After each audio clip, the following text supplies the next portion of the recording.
दोस्तों, एक बार एक प्रोफेसर एक क्लास ले रहे थे। क्लास के सभी छात्र बड़ी ही रुचि से उनके लेक्चर को सुन भी रहे थे। उनके पूछे गए सवालों के जवाब भी दे रहे थे। लेकिन उन छात्रों के बीच में एक ऐसा छात्र भी कक्षा में बैठा हुआ था जो कि बहुत ही चुपचाप और गुमसुम बैठा था। प्रोफेसर ने पहले दिन ही उस छात्र को नोटिस कर लिया था, लेकिन कुछ बोले नहीं। लेकिन जब 4-5 दिन तक ऐसा ही चलता रहा तो उन्होंने उस छात्र को क्लास के बाद अपने केबिन में बुलवाया और पूछा कि तुम हर समय उदास रहते हो, क्लास में अकेले और चुपचाप बैठे रहते हो, लेक्चर पर भी ध्यान नहीं देते, क्या बात है? कुछ परेशानी है क्या? छात्र कुछ हिचकिचाते हुए बोला कि सर, वो मेरे अतीत में कुछ ऐसा हुआ है कि जिसकी वजह से मैं परेशान रहता हूँ, समझ भी नहीं आता कि क्या करूँ। प्रोफेसर भले व्यक्ति थे। उन्होंने उस छात्र को शाम को अपने घर बुलाया। शाम को जब छात्र प्रोफेसर के घर पहुंचा तो प्रोफेसर ने उसे अंदर बुलाकर बिठाया, फिर स्वयं खुद किचन में चले गए और शिकंजी बनाने लगे। और उन प्रोफेसर ने जानबूझकर शिकंजी में ज्यादा नमक डाल दिया। फिर किचन से बाहर आकर शिकंजी का गिलास छात्र को दिया और कहा कि ये लो शिकंजी पियो, मैंने तुम्हारे लिए बनाई है और मुझे बताओ कि ये कैसी लगी। छात्र ने गिलास हाथ में लेकर जैसे ही एक घूंट लिया, अधिक नमक के स्वाद के कारण उसका मुंह अजीब सा बन गया।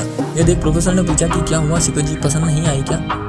नहीं सर, ऐसी बात नहीं है, बस शिकंजी में नमक थोड़ा सा ज्यादा है। छात्र ने कहा, अरे अब तो ये बेकार हो गई, लाओ गिलास मुझे दे दो, मैं इसे फेंक देता हूँ। प्रोफेसर ने जब ये कहा तो छात्र ने अपना हाथ बढ़ाया और कहा कि नहीं नहीं सर, इसे मत फेंकिए। नहीं सर, बस नमक ही तो थोड़ा ज्यादा है, थोड़ी चीनी और मिलाएंगे तो ये स्वाद ठीक हो जाएगा।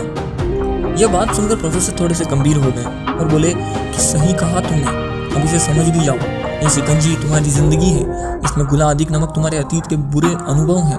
जैसे नमक को शिकंजी से बाहर नहीं निकाल सकते, वैसे ही उन बुरे अनुभवों को भी जिंदगी से अलग नहीं कर सकते। वे बुरे अनुभव भी जीवन का हिस्सा है, लेकिन जिस तरह हम चीनी को घोलकर शिकंजी का स्वाद बदल सकते हैं, वैसे ही बुरे अनुभवों को भूलने के लिए जीवन में मिठास तो घोलनी पड़ेगी। इसलिए मैं चाहता हूँ कि तुम अपने जीवन पर मिठास घोलो, अपने जीवन में अब ध्यान दो, आगे की तरफ बढ़ो और अपने लक्ष्य को निर्धारित करो। प्रोफेसर की बात छात्र समझ गया। उसने निश्चय किया कि अब वह बीती बातों से परेशान नहीं होगा। जीवन में अक्सर हम अतीत की बुरी यादों और अनुभवों को याद करके दुखी होते हैं।